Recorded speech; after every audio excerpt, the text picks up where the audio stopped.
ជំរាបសួរបងប្អូនទាំងអស់គ្នាសុខសប្បាយអត់អូខេហើយខ្ញុំនឹងរំលឹកមេរៀនពីសប្តាហ៍មុនយើងបានរៀនព្រះគម្ពីរម៉ាកុសជំពូក5ខ14ដល់ខ20ហើយនៅក្នុងបទគម្ពីរនោះយើងបានរៀនអំពី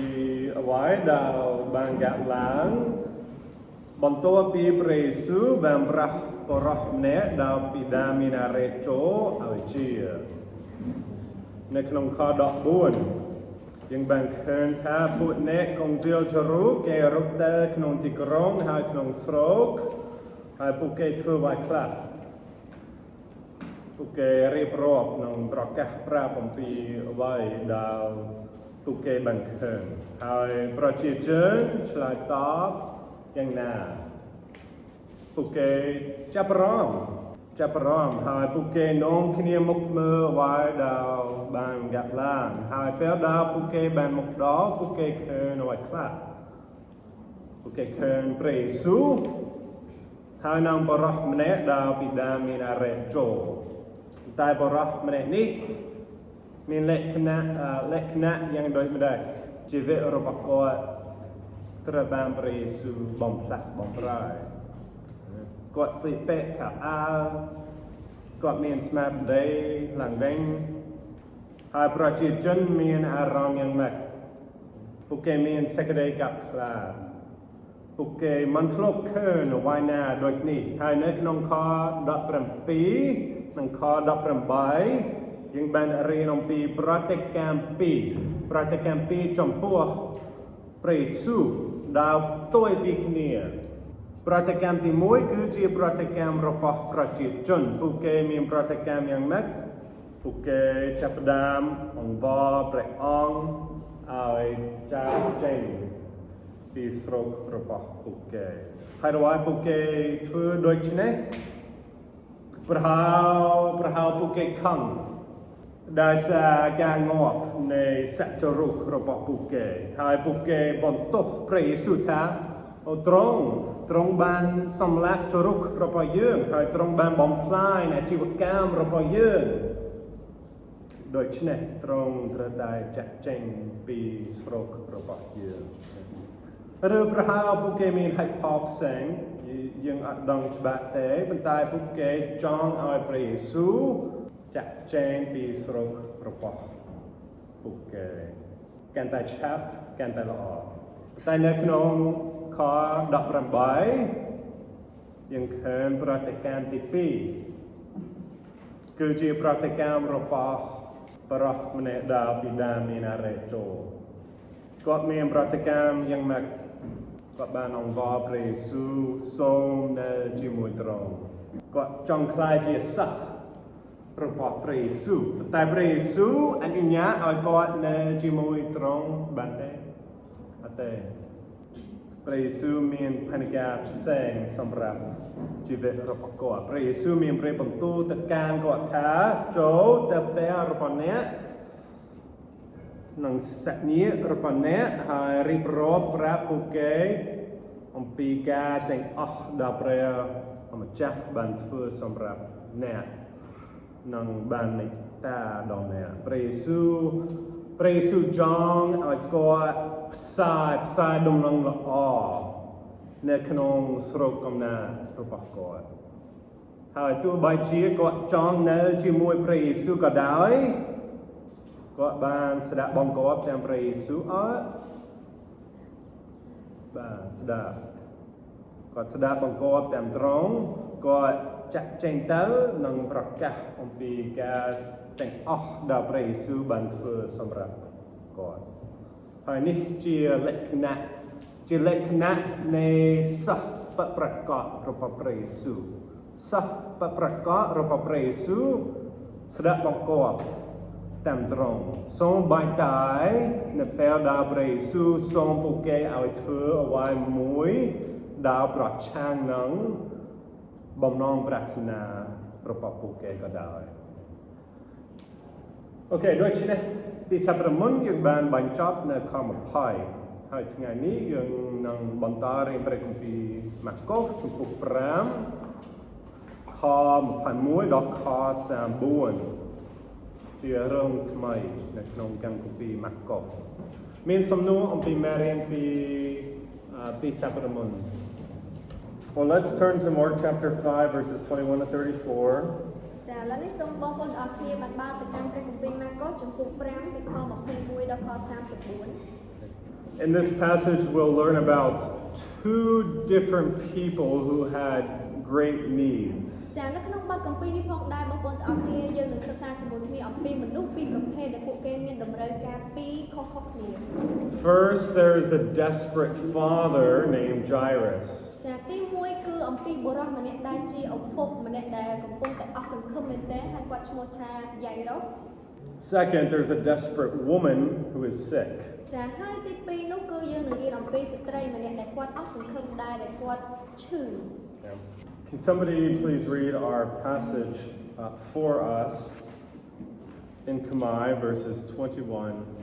to 34? ចាមានបងប្អូនណាស្ម័គ្រចិត្តអានបទគម្ពីរសម្រាប់យើងម៉ាកុសចំពុក5ខ21ដល់ខ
So the first four verses of this passage tell us about Jesus' meeting with a man named Jairus. ចាអញ្ចឹងនៅក្នុងបទគម្ពីរនេះផងដែរ4ខដំបូងនៅក្នុងបទគម្ពីរនេះគឺយើងឃើញអំពីការជួបឬក៏ជំនួបរវាងព្រះយេស៊ូវហើយនឹងបុរសម្នាក់ឈ្មោះយ៉ៃរ៉ូ But Mark doesn't tell us the conclusion to the story about Jairus until the end of chapter 5. ចាប៉ុន្តែទោះជាយ៉ាងណាក៏ដោយនៅទីនេះលោកម៉ាកុសគាត់អត់បានប្រាប់យើងឬក៏បញ្ជាក់អំពីសេចក្តីបញ្ចប់រវាងជំនួបរបស់ព្រះយេស៊ូវនិងលោកយ៉ៃរ៉ូទេរហូតដល់ចុងបញ្ចប់នៃជំពូក5 And we'll look at the end of verse 5 the next time that I teach. ចាហើយនៅពេលក្រោយដែលលោកគ្រូនឹងបង្រៀនអំពីចុងជំពូក5អំពីការដែលព្រះយេស៊ូវជួបជាមួយនឹងលោកយ៉ៃរ៉ូសេចក្តីបញ្ចប់នៃរឿង So today we'll focus on the beginning of Jesus' meeting with Jairus and then also the story about this woman who was sick.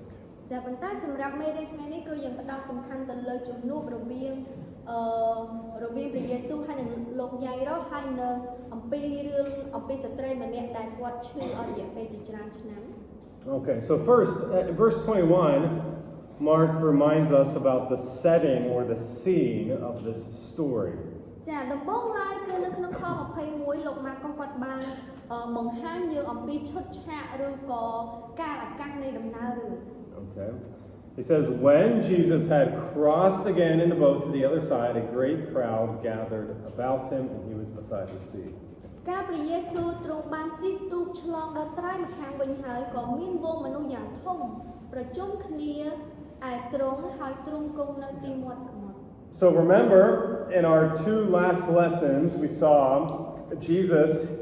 he crossed over the Sea of Galilee to the country of the Gerasenes. ចាអញ្ចឹងបងប្អូននៅចាំឯកាលពី2មេរៀនមុនយើងឃើញថាព្រះយេស៊ូវទ្រង់បំរុងនឹងចុះទូកឆ្លងពីស្រុកកេរ៉ាស៊ីន They were in Capernaum, but they left Capernaum and they traveled to the eastern side of the Sea of Galilee. ចាកាលពីដំបូងឡើយគឺព្រះអង្គកំពុងតែគង់នៅក្រុងកាប៉ឺណាំហើយបន្ទាប់មកព្រះអង្គក៏បានធ្វើដំណើរយាងចុះទូកឆ្លងពីភាគខាងកើតនៃក្រុងកាប៉ឺណាំទៅដល់ស្រុកកេរ៉ាស៊ីន And they were probably in a city named Cursi. ចាហើយប្រហែលជាពេលនោះព្រះអង្គបានយាងមកដល់ទីក្រុងមួយឈ្មោះថាកើស៊ី Okay, at Cursi, Jesus met the demon-possessed man and he healed him. ចាហើយនៅត្រង់កើស៊ីនឹងហើយជាទីកន្លែងដែលព្រះអង្គបានជួបជាមួយនឹងបុរសម្នាក់ដែលត្រូវបានអរិយចូល But at the end of, the end of last time I taught, we saw the people wanted Jesus to leave. They didn't want him to stay in the country of the Gerasenes. ចាប៉ុន្តែចុងបញ្ចប់នៃដំណើរសាច់រឿងកាលពីរឿងដែលលោកគ្រូបានបង្រៀនលោកមុនគឺយើងឃើញថាប្រជាជនឬក៏អ្នកស្រុកកេរ៉ាស៊ីននឹងពួកគេអត់ចង់ឲ្យព្រះយេស៊ូវគង់នៅក្នុងស្រុករបស់ពួកគេទេគឺពួកគេចង់ឲ្យព្រះយេស៊ូវយាងចេញពីស្រុករបស់ពួកគេ So in verse 18, Jesus was getting into the boat. He was getting ready to leave and go back across the sea. ចាហើយនៅក្នុងខ18បានប្រាប់យើងថាព្រះអង្គទ្រង់រៀបចុះទូកហើយធ្វើដំណើរចេញពីស្រុកកេរ៉ាស៊ីន And now in verse 21, Mark tells us Jesus, he did cross to the other side of the sea. ចាហើយឥឡូវមកដល់ខ21លោកម៉ាកូបានប្រាប់យើងថាឥឡូវព្រះយេស៊ូវទ្រង់បានជិះទូកឆ្លងមកដល់ត្រើយម្ខាងវិញហើយ So now we are on the western side of the sea in the region of Galilee. ចាឥឡូវនេះយើងបានធ្វើដំណើរមកដល់ភាគខាងលិចនៃសមុទ្រកាលីលេហើយ Mark doesn't tell us the city where this is taking place. ចាលោកម៉ាកូអត់បានប្រាប់អំពីឈ្មោះទីក្រុងដែលកន្លែងនេះទេអំពីកន្លែងទេ But this probably happened in Capernaum. ចាប៉ុន្តែប្រហែលជានេះគឺជាទីកន្លែងមួយនៅក្នុងក្រុងកាប៉ឺណាំ Remember, Capernaum is the main base. It is the center for Jesus' ministry in Galilee. ចាដោយដែលបងប្អូនបានដឹងហើយថាក្រុងកាប៉ឺណាំនេះឯងគឺជាទីកន្លែងមួយឬក៏មជ្ឈមណ្ឌលមួយដែលសំខាន់មែនទែនសម្រាប់ពន្ធកិច្ចរបស់ព្រះយេស៊ូវ Over and over again, we have seen Jesus teach and do miracles and cast out demons in Capernaum. ចាម្ដងហើយម្ដងទៀតយើងបានឃើញអំពីការដែលព្រះយេស៊ូវទ្រង់បង្រៀនទ្រង់ធ្វើការអស្ចារ្យជាច្រើននៅក្រុងកាប៉ឺណាំ And we have seen the crowds always following Jesus. ចាហើយយើងក៏បានឃើញផងដែរអំពីការដែលពួកបណ្ដាជនបានដើរតាមព្រះយេស៊ូវ And this happens again in verse 21. Look at verse 21. ចាហើយការនេះក៏បានកើតឡើងដដែលនៅក្នុងខ21 Okay, Mark says, a great crowd gathered about him. ចាលោកមកក៏បានសរសេរថាក៏មានវងមនុស្សយ៉ាងធំប្រជុំគ្នាឯទ្រង់ Okay. Remember, the Gerasene, the people in the Gerasenes, they didn't want Jesus. They didn't follow Jesus. ចាបងប្អូនចាំទេថាប្រជាជនឬក៏អ្នកស្រុកកេរ៉ាស៊ីនពួកគេអត់ចង់តាមឬក៏អត់ចង់ទៅណាតាមព្រះយេស៊ូវទេ But the people in Galilee, they are always following Jesus. They wherever he goes. ចាប៉ុន្តែអ្នកស្រុកកាលីលេវិញគឺពួកគេតាមព្រះយេស៊ូវគ្រប់ទីកន្លែងដែលព្រះអង្គយាងទៅ Does this mean that the people in the crowds that they all have true faith in Jesus? ប៉ុន្តែតើថាការនេះបានបង្ហាញថាពួកបណ្ដាជនទាំងអស់នោះពួកគេមានសេចក្តីជំនឿដ៏ពិតលើព្រះយេស៊ូវ No, most of the people in Galilee, they don't have true faith. ចាអត់ទេមនុស្សភាគច្រើនឬក៏បណ្ដាជនភាគច្រើនដែលដើរតាមព្រះយេស៊ូវនៅស្រុកកាលីលេនោះពួកគេមិនបានមានសេចក្តីជំនឿដ៏ពិតទេ They are not true disciples. ចាពួកគេក៏មិនមែនជាសាវកដ៏ពិតដែរ but they're curious, they're interested in Jesus. ចាប៉ុន្តែពួកគេចង់ដឹងចង់ឮពួកគេចាប់អារម្មណ៍អំពីព្រះយេស៊ូវ And they want to be near Jesus because they want to see Jesus do miracles. They want to receive healing and benefits from Jesus. ចាហើយការដែលគេដើរតាមព្រះយេស៊ូវហ្នឹងគឺពួកគេចង់ឃើញការអស្ចារ្យចង់ទទួលបាននូវការព្យាបាលចង់ចាទទួលបានការព្យាបាលចង់ឃើញការអស្ចារ្យជាដើម So that is why they come to Jesus in verse 21. ចានេះហើយគឺជាមូលហេតុដែលពួកគេប្រមូលគ្នាមកឯទ្រង់នៅក្នុងខ21 Okay, so this is the scene for the story. We're back in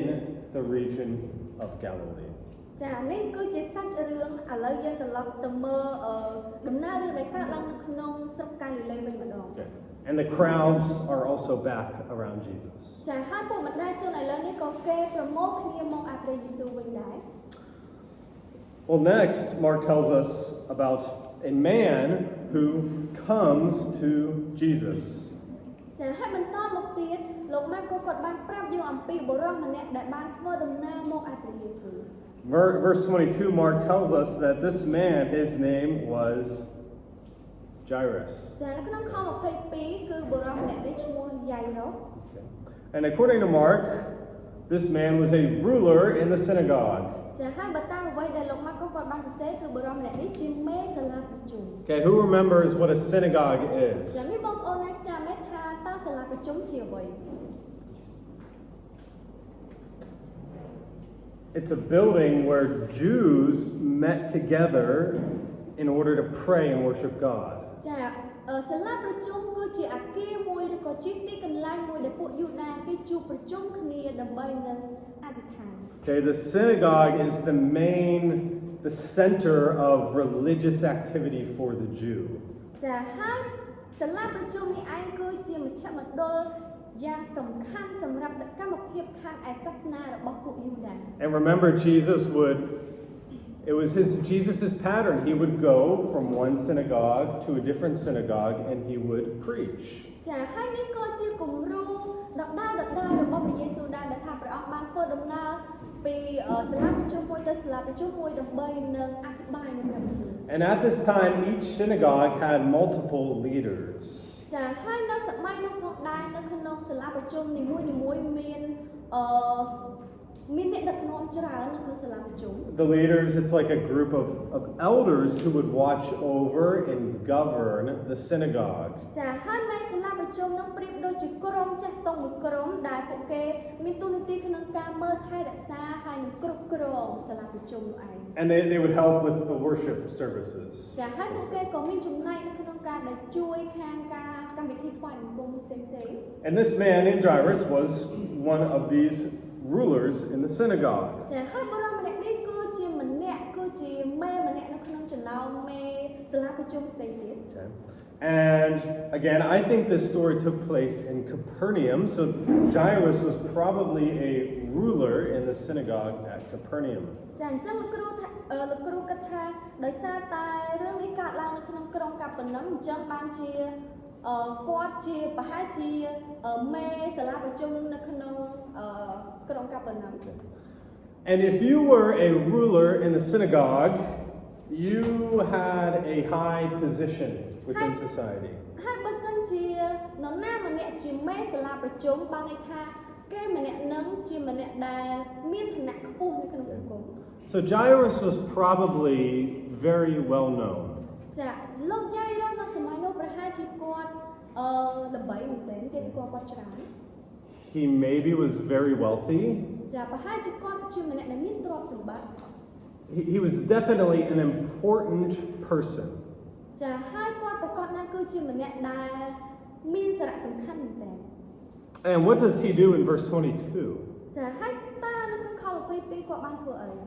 Comes to Jesus and he falls down at the feet of Jesus Christ. ចាគាត់បានចូលមកឯព្រះយេស៊ូវហើយក៏ក្រាបនៅទីព្រះបាទរបស់ទ្រង់ Now, okay, why did Jairus come to Jesus Christ? ចាឥឡូវសំណួរសួរថាហេតុអ្វីបានជាលោកយាយរងមកឯព្រះយេស៊ូវជួបព្រះយេស៊ូវ Well, Jairus probably knew about who Jesus was. ប្រហែលជាលោកយាយរងបានស្គាល់អំពីថា តើព្រះយេស៊ូវទ្រង់ជានរណាហើយ Remember Jairus, he's a ruler in the synagogue, probably in Capernaum. ចាយើងដឹងហើយថាលោកយ៉ាយរ៉ូនេះគឺជាមេសាលាប្រជុំម្នាក់នៅក្នុងក្រុងកាប៉ាណាំ Remember in Mark chapter 1, in verse 21, Jesus was in Capernaum in the synagogue. ចាចាំឯកាលពីម៉ាកុសជំពូក1ខ21ព្រះយេស៊ូវទ្រង់បាននៅក្នុងសាលាប្រជុំនៅក្នុងក្រុងកាប៉ាណាំ Okay. And the people, they were amazed at Jesus' teaching because he taught with authority. ចាហើយអ្នកដែលបានស្ដាប់សេចក្តីអធិប្បាយរបស់ព្រះយេស៊ូវពួកគេមានសេចក្តីស្ញើចំពោះ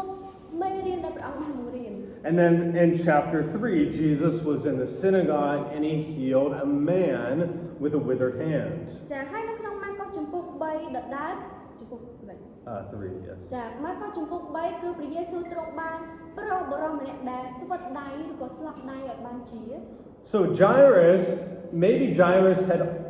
met Jesus before, maybe in chapter 1 or maybe in chapter 3. ចាប្រហែលជាលោកយាយរបស់ម្នាក់នេះធ្លាប់បានជួបព្រះយេស៊ូវម្ដងរួចមកហើយប្រហែលជាជួបនៅក្នុងម៉ាកុសជំពូក1ឬក៏ម៉ាកុសជំពូក3អត់ដឹង Okay.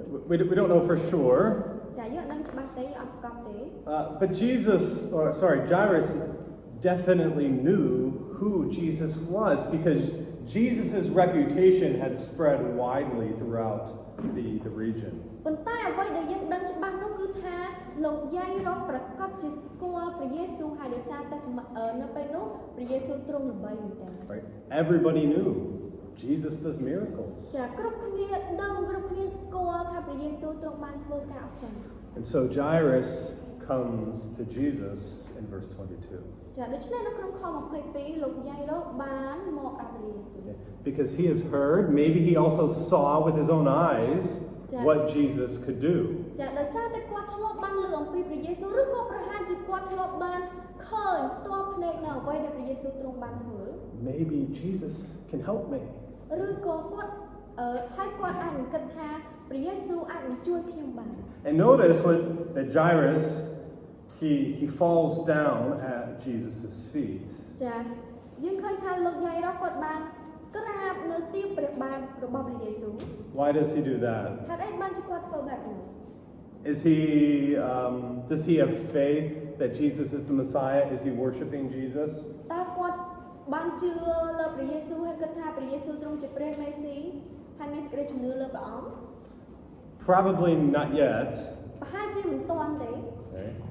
Okay. He probably bows down because he's desperate for help from Jesus. ចាគាត់ក្រាបចូលនៅទីព្រះបាទរបស់ព្រះយេស៊ូវប្រហែលជាគាត់កំពុងតែត្រូវការនៅជំនួយយ៉ាងខ្លាំងអំពីព្រះយេស៊ូវ Jairus has a big need and he thinks Jesus can help him. ចាលោកយាយរកគាត់ប្រហែលជាកំពុងតែមានសេចក្តីត្រូវការយ៉ាងខ្លាំងហើយត្រូវការព្រះយេស៊ូវឲ្យជួយដល់គាត់ And at this time, if someone in a low position wanted to request something from someone in a high position, they would bow down in front of them. ចានៅក្នុងស្ថានភាពបែបនេះគឺថាបើសិនជាម្នាក់ដែលស្ថិតនៅក្នុងឋានៈតូចទាបហើយចង់សំណូមពរអីដល់ម្នាក់ដែលមានឋានៈខ្ពស់ជាងគឺពួកគេប្រកាសណាគឺពួកគេត្រូវក្រាបចុះនៅទីព្រះបាទអ្នកដែលមានឋានៈខ្ពស់ជាង So you have, here's the picture, Jairus, a high-ranking leader in the synagogue, is bowing at the feet of Jesus. ចារូបភាពនោះគឺបែបនេះគឺថាលោកយាយរកជាម្នាក់ដែលមានឋានៈមានមុខមាត់ជាមេដឹកនាំនៅក្នុងសាលាប្រជុំគាត់បានក្រាបចុះ And we see what Jairus wants in verse 23. ចាហើយយើងឃើញអំពីតម្រូវការរបស់លោកយាយរកនៅក្នុងខ23 It says Jairus, he implored Jesus earnestly, "My little daughter is at the point of death. Come and lay your hands on her so that she may be made well and live." គាត់ទទូចអង្វរទូលថាកូនស្រីទូបង្គំចិត្តស្លាប់ហើយសូមទ្រង់យាងទៅដាក់ព្រះហស្ថលើវាឲ្យបានជានោះវានឹងបានរស់វិញ Okay. So Jairus comes and he begs Jesus for help. ចាអញ្ចឹងលោកយាយរកបានចូលមកឲ្យព្រះយេស៊ូវហើយអង្វរទទូចអង្វរព្រះយេស៊ូវ ជួយដល់គាត់ Okay, remember the crowds in Gerasene?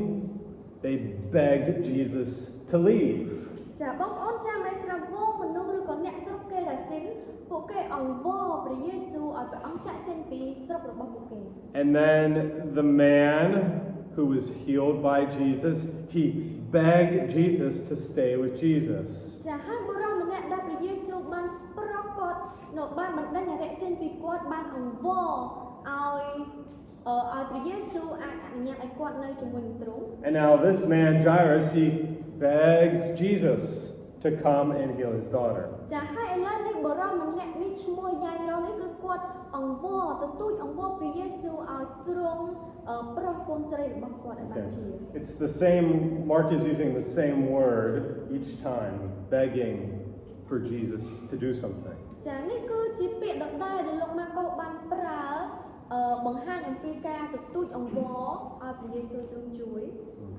And Jairus' need in verse 23 ចាហើយតម្រូវការរបស់លោកយាយរស់នៅក្នុងខ23នេះ is his daughter needs help. គឺថាកូនស្រីរបស់គាត់កំពុងតែត្រូវការជំនួយ Okay, she's about to die. ចានាងជិតស្លាប់ហើយ Okay. According to the Gospel of Luke, this is Jairus' only daughter. ចាបើសិនជាយើងអាននៅក្នុងកាន់គម្ពីរដំណឹងល្អលូកាយើងនឹងដឹងថា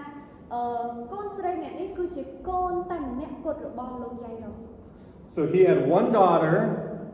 who was very, very sick. ចាអញ្ចឹងគាត់មានកូនស្រីម្នាក់ដែលឈឺខ្លាំងមែនទែន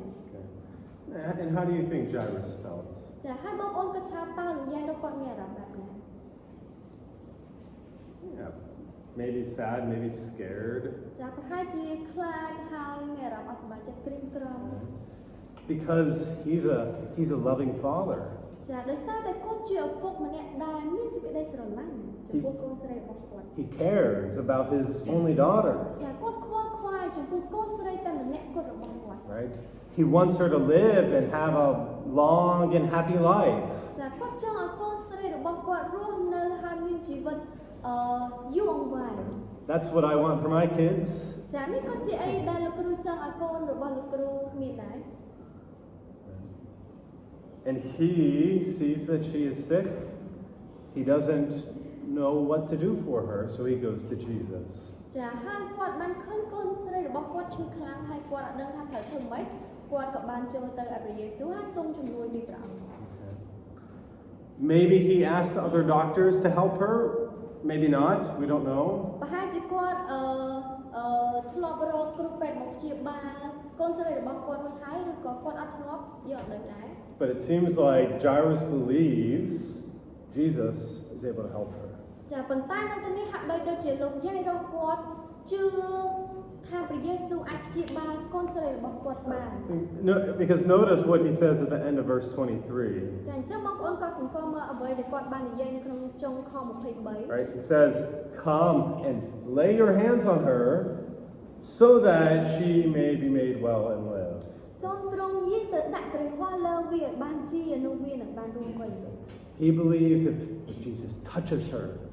ចាគាត់ជឿថាបើសិនជាព្រះយេស៊ូវបានគ្រាន់តែប៉ះនាងតែបន្តិច she will be made better and will continue to live. ប្រហែលជានាងនឹងអាចជាឡើងវិញហើយអាចបន្តរស់នៅបាន Okay? So it seems like he has some confidence. He has some faith that Jesus can help him. ចាប្រហែលជាគាត់មានជំនឿចិត្តបន្តិចមានសេចក្តីជំនឿបន្តិចថាព្រះយេស៊ូវបើគ្រាន់តែព្រះអង្គប៉ះតែបន្តិចកូនគាត់នឹងបានជា But notice what Jairus thinks that Jesus needs to do. ចាប៉ុន្តែបងប្អូនគាត់សង្កល់មើលអ្វីដែលលោកយាយរស់គិតថាព្រះយេស៊ូវគួរតែធ្វើនៅទីនេះ Jairus thinks Jesus needs to come with him and lay his hands on his daughter. ចា Right? លោកយាយរស់គិតថាព្រះយេស៊ូវគួរតែទៅតាមគាត់ហើយដាក់ព្រះហស្ថរបស់ព្រះអង្គលើកូនស្រីរបស់គាត់ So Jairus believes the method for healing is through physical touch. ចាអញ្ចឹងលោកយាយរស់គាត់ជឿថាវិធីសាស្ត្រដែលព្យាបាលកូនស្រីរបស់គាត់ឲ្យជានោះគឺតាមរយៈការប៉ះដោយផ្ទាល់ Okay, right? Jairus, he doesn't say, Jesus, heal her right now. Speak a word and she will be healed. ចាអញ្ចឹងលោកយាយរបស់គាត់បាននិយាយថាព្រះអង្គអើយសូមបានព្យាបាលគាត់ឥឡូវនេះទៅដោយគ្រាន់តែព្រះអង្គមានព្រះបន្ទូលហើយព្រះអង្គនឹងអាចព្យាបាលនឹងបានជា He doesn't say that. He says, come with me, put your hands on her. ចាប៉ុន្តែលោកយាយរបស់គាត់បាននិយាយអញ្ចឹងឯងផ្ទុយទៅវិញគាត់បាននិយាយថាសូមទ្រង់យាងទៅហើយដាក់ព្រះហស្ថទ្រង់នៅលើវា Okay, so it seems like Jairus, he doesn't think Jesus can heal her from far away. ចានៅទីនេះហាក់បីដូចជាលោកយាយរបស់គាត់បានជឿថាព្រះយេស៊ូវអាចនឹងព្យាបាលគាត់ពីចម្ងាយបានទេ He can't heal her just by speaking. ចាហើយគាត់ក៏អត់ជឿថាព្រះយេស៊ូវអាចព្យាបាលគាត់ដោយគ្រាន់តែព្រះអង្គមានព្រះបន្ទូលដែរ Jesus needs to come and physically put his hands on her. អញ្ចឹងព្រះយេស៊ូវត្រូវតែយាងទៅហើយដាក់ព្រះហស្ថរបស់ព្រះអង្គលើវាទៅវិញជា Why does Jairus think like this? ហេតុអីបានជាលោកយាយរបស់គាត់ជឿបែបហ្នឹង Well, at this time there was a superstitious belief in the power of physical touch. ចានៅសម័យនោះគឺគេមានអបិយជំនឿមួយដោយគ្រាន់តែមានអបិយជំនឿមួយដោយពួកគេជឿលើអំណាចនៃការប៉ះដោយផ្ទាល់ People believed physical healing, restoration, it happened through touching. អញ្ចឹងមនុស្សនៅសម័យហ្នឹងគេជឿថាក្នុងការប្រោសនរណាម្នាក់ឲ្យជាឬក៏ប្រោសនរណាម្នាក់ឲ្យរស់ឡើងវិញគឺតាមរយៈការប៉ះដោយផ្ទាល់ជាមួយម្នាក់ហ្នឹង And sometimes when you read through the Gospels, we see Jesus, he healed people by touching them. ចាហើយតាមរយៈដំណើររឿងខ្លះដែលយើងបានអានមកគឺថាព្រះយេស៊ូវទ្រង់បានប្រោសនរណាម្នាក់ឲ្យជាគឺតាមរយៈការដែលព្រះអង្គប៉ះជាមួយម្នាក់នោះដោយផ្ទាល់ Maybe you remember in Mark 1, Jesus healed Simon's mother-in-law by touching her. ចាប្រហែលជាបងប្អូននៅចាំកាលពីម៉ាកុសចំពុក1គឺការដែលព្រះយេស៊ូវទ្រង់បានព្យាបាលម្ដាយក្មេងរបស់លោកស៊ីម៉ូនដែលបានជាគឺតាមរយៈការដែលព្រះអង្គប៉ះគាត់ដោយផ្ទាល់ Jesus healed a leper by touching the leper. ចាគឺហើយពេលដែលព្រះយេស៊ូវទ្រង់ព្យាបាលមនុស្សខ្លងឲ្យបានជាគឺតាមរយៈការដែលព្រះអង្គប៉ះជាមួយគាត់ដោយផ្ទាល់ដែរ So Jesus, he healed people through touching them. ចាជានិច្ចកាលជាទូទៅគឺព្រះយេស៊ូវទ្រង់ព្យាបាលមនុស្សឲ្យតាមរយៈការប៉ះដោយផ្ទាល់ជាមួយពួកគេ So maybe Jairus thought, Jesus needs to touch my daughter too. ចាអញ្ចឹងនៅទីនេះលោកយាយរបស់គាត់ប្រហែលជាជឿថាអូប្រហែលជាព្រះយេស៊ូវត្រូវប៉ះផ្ទាល់ជាមួយកូនស្រីរបស់ខ្ញុំដែរ Now, let me ask you a question. Does Jesus have to touch people to make them better? ចាអញ្ចឹងសូមឲ្យគ្រូសួរថាតើព្រះយេស៊ូវត្រូវតែប៉ះផ្ទាល់ជាមួយម្នាក់ហ្នឹងទៅព្រះអង្គព្យាបាលម្នាក់ហ្នឹងបាន No. អត់ទេ Sometimes Jesus just speaks and the person is healed. ចាពេលខ្លះគ្រាន់តែព្រះអង្គមានព្រះបន្ទូលហើយម្នាក់ហ្នឹងទទួលបានការព្យាបាល Jesus can heal through different methods. ចាព្រះយេស៊ូវអាចព្យាបាលមនុស្សតាមវិធីសាស្ត្រខុសៗគ្នា But Jairus wants Jesus to come and lay his hands on his daughter. ចាប៉ុន្តែលោកយាយរកចង់ឲ្យព្រះយេស៊ូវយាងទៅហើយដាក់ព្រះហស្ថលើកូនស្រីរបស់គាត់ And in verse 24 we see Jesus' very compassionate response. ចាហើយនៅក្នុងខ24យើងឃើញថាព្រះយេស៊ូវទ្រង់ឆ្លើយតបជាមួយនឹងលោកយាយរកដោយសេចក្តីអាណិតអាសូរ Okay, Mark says Jesus went with him. ចាលោកម៉ាកុសបានសរសេរថាទ្រង់ក៏យាងទៅជាមួយនឹងគាត់ Okay. Now, I love this verse. ចាលោកគ្រូស្រឡាញ់ខនេះ It's a simple verse, but I really love it. ចាជាខមួយដែលសាមញ្ញមែនទែនប៉ុន្តែលោកគ្រូស្រឡាញ់ខនេះ Remember, there is a large crowd of people around Jesus. ចាបងប្អូនចាំមែនថាមានពងមនុស្សយ៉ាងច្រើនកកកនៅជុំវិញព្រះយេស៊ូវ There are many people with many different needs. ចាមានមនុស្សជាច្រើនជាមួយនឹងតម្រូវការខុសៗគ្នា But then Jairus comes to Jesus. ប៉ុន្តែលោកយាយរកបានមកឯព្រះយេស៊ូវ And Jesus listens to Jairus. ចាហើយព្រះយេស៊ូវទ្រង់ស្ដាប់លោកយាយរក And Jesus doesn't only listen to Jairus, he agrees to go with Jairus and help Jairus. ចាហើយព្រះយេស៊ូវមិនគ្រាន់តែស្ដាប់លោកយាយរកទេប៉ុន្តែគាត់ក៏យល់ព្រមធ្វើតាមសំណូមពររបស់លោកយាយរកដែរ Jesus responds immediately to this man's need. ចាព្រះយេស៊ូវទ្រង់ឆ្លើយតបភ្លាមៗជាមួយនឹងសេចក្តីត្រូវការរបស់បុរសម្នាក់នេះ Have you ever thought about how loving and compassionate Jesus is. ចាតើបងប្អូនធ្លាប់គិតអំពីសេចក្តីស្រឡាញ់ហើយនិងសេចក្តីមេត្តាករុណារបស់ព្រះយេស៊ូវដែរទេ As we read through the Gospel of Mark, we see Jesus is often very, very busy. ចាបើសិនជាតាមអីដែលយើងបានអានពេញមកកាន់ដំណឹងល្អមកក៏យើងឃើញថាព្រះយេស៊ូវទ្រង់រវល់ខ្លាំងមែនទែន Okay. He's always traveling, he's teaching, he's casting out demons. ចាព្រះអង្គធ្វើដំណើរច្រើនបង្រៀនច្រើនធ្វើការអស្ចារ្យច្រើនបណ្ដេញអរិយច្រើនជាដើម He barely has time to relax or take a break. ចាហើយព្រះអង្គអត់សូវមានពេលសម្រាកទេ He just came back from the country of the Gerasenes where he cast thousands of demons out of a man. ចាហើយឥឡូវនេះព្រះអង្គទៅយាងមកពីស្រុកកេរ៉ាស៊ីនជាទីកន្លែងដែលព្រះអង្គបានបណ្ដេញអរិយហើយបានប្រោសបរិសម្នាក់ឲ្យបានជា And now he's back in Galilee and the crowds are all around him again. ចាហើយឥឡូវនេះព្រះអង្គយាងមកដល់ស្រុកកាលីលេមនុស្សជាច្រើនបានមកព័ទ្ធជុំវិញហើយដើរតាមព្រះអង្គទៀត And then Jairus comes. ចាហើយបន្ទាប់មកលោកយាយរកក៏មកឲ្យព្រះអង្គ He says, "Please, Jesus, would you come with me and heal my daughter?" ព្រះអង្គអើយសូមមេត្តាយាងទៅឲ្យប្រោសកូនស្រីរបស់ខ្ញុំឲ្យបានជា And how does Jesus respond? ចាហើយតើព្រះយេស៊ូវទ្រង់ឆ្លើយតបយ៉ាងដូចម្តេច Does he say, "No, go away. I need a break first." តើព្រះអង្គឆ្លើយតបថាអូអត់ទេសូមចេញទៅខ្ញុំត្រូវការសម្រាក I'm tired. I need a few hours of sleep. Come back later. ខ្ញុំហត់មែនតើខ្ញុំត្រូវការពេល2ម៉ោងដើម្បីសម្រាកសូមមកពេលក្រោយទៀតចុះ No. អត់ទេអត់ចឹងទេ Jesus doesn't turn his father away. ចាព្រះអង្គអត់បានបោះបង់ឪពុកម្នាក់នេះចេញទេ He doesn't ignore or reject him. He hears Jairus and he agrees to go and help Jairus. ចាគឺគាត់ព្រះអង្គអត់បានបដិសេធជាមួយយាយរស់ទេផ្ទុយទៅវិញព្រះអង្គបានយល់ព្រមហើយធ្វើតាមសំណូមពររបស់យាយរស់ And then at the end of verse 24, Mark says a great crowd followed him and thronged about him. ចាហើយនៅចុងខ24យើងឃើញថាមានមនុស្សកកកុញដើរតាមទៅទាំងប្រជ្រៀកទ្រង់ So in verse 21 we saw the crowd. Verse 24 the crowd is still here swarming around Jesus. អញ្ចឹងនៅក្នុងខ21យើងឃើញមានវងមនុស្សច្រើនដល់ខ24មានមនុស្សកកកុញដើរតាមទ្រង់ហើយប្រជ្រៀកទ្រង់ទៀត And this detail in verse 24 is important because it is preparing for the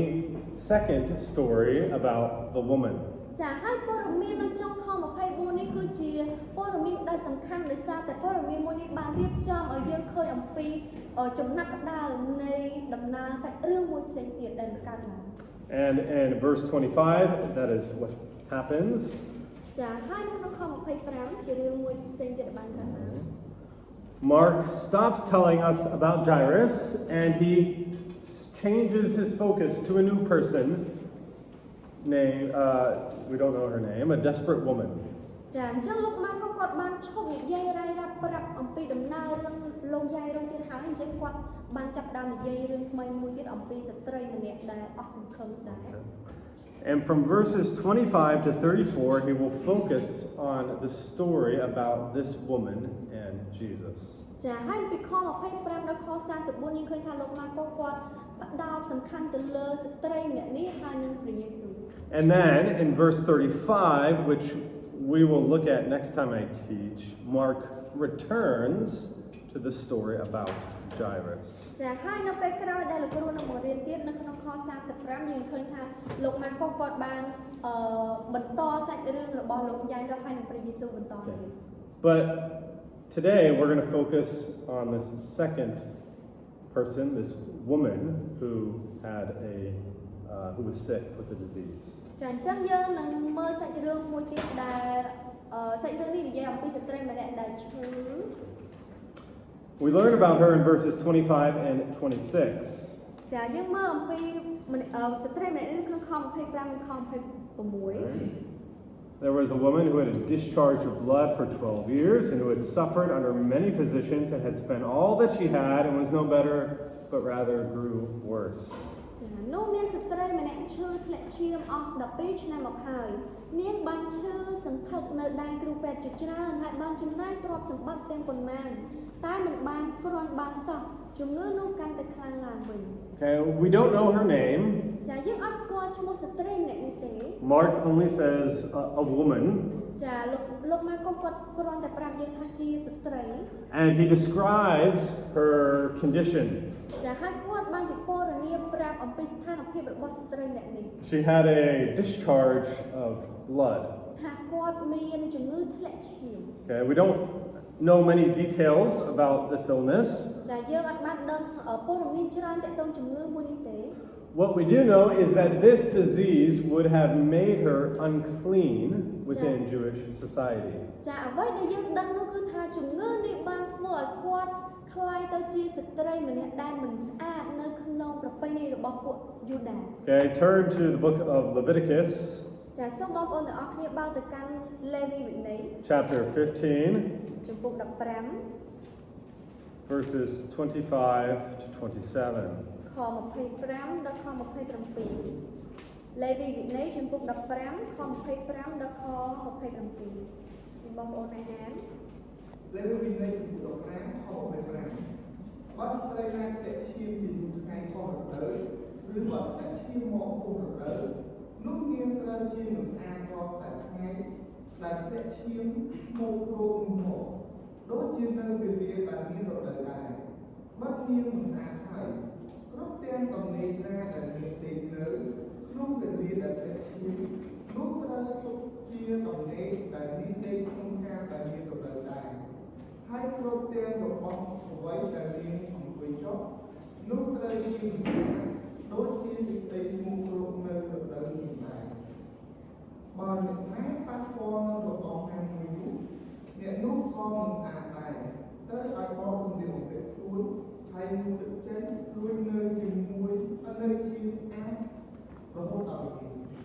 So, because of her disease, she was considered unclean. ចាដោយសារតែជំងឺរបស់នាងត្រូវបានរាប់ថាជាម្នាក់ដែលមិនស្អាត Everything she sat on, unclean. ចាគ្រប់កន្លែងដែលនាងអង្គុយចុះរាប់ថាមិនស្អាត Everyone who touched her, unclean. អ្នកណាដែលប៉ះផ្ទាល់ជាមួយនឹងនាងរាប់ថាមិនស្អាត Okay. Or anything she touched, unclean. ឬក៏អ្វីដែលនាងប៉ះមិនស្អាត Okay. In other words, she's like a leper. ចាឬក៏យើងអាចនិយាយបានម្យ៉ាងគឺថានាងប្រៀបដូចជាម្នាក់ដែលកើតឃ្លុំអញ្ចឹង Other people wanted to stay far away from her because they didn't want to become unclean like her. ចាហើយមនុស្សគ្រប់គ្នាផ្សេងទៀតពួកគេចង់នៅឆ្ងាយពីនាងដោយសារតែពួកគេអត់ចង់ត្រឡប់ជាមិនស្អាតដូចជានាង Okay. And how long did she have this disease for? ចាហើយថាតើនាងមានជំងឺនេះរយៈពេលយូរប៉ុណ្ណាហើយ 12 years. ចា12ឆ្នាំ It's a very long time. ចាយូរមែនតើ Okay. Can you imagine how miserable her life was? ចាបងប្អូនសាកសម័យមើលថាតើជីវិតនាងមានការលំបាកយ៉ាងណា Okay. And then Mark adds one more detail in verse 26. ចាហើយនៅក្នុងខ26លោកម៉ាកុសគាត់បានបន្ថែមព័ត៌មានមួយទៀត Okay, he says that she suffered under many physicians and had spent all that she had and was no better but rather grew worse. ចានាងបានឈឺសន្ធឹកនៅដៃគ្រូពេទ្យជាច្រើនហើយបានចំណាយទ្រព្យសម្បត្តិទាំងប៉ុន្មានតែមិនបានគ្រាន់បើសោះជំងឺនោះកាន់តែខ្លាំងឡើងវិញ So she was searching for a cure. ចានាងបានព្យាយាមស្វែងរកជំនួយការឬក៏អ្នកព្យាបាល She wanted healing. ចានាងទទួលបានការព្យាបាល She went to many doctors. ចានាងបានរកពេទ្យជាច្រើន And they couldn't help her. ចាហើយគេអាចជួយនាងបាន She spent all the money that she had. ចាហើយគាត់ឬក៏នាងបានចំណាយលុយទាំងប៉ុន្មានដែលនាងមាន And what was the result? ចាហើយលទ្ធផលចំពោះលទ្ធផលយ៉ាងម៉េចដែរ Did she become better? តើនាងបានជាអត់ No. ចាអត់ទេ She became worse. ចានាងកាន់តែខ្លាំងឡើងវិញ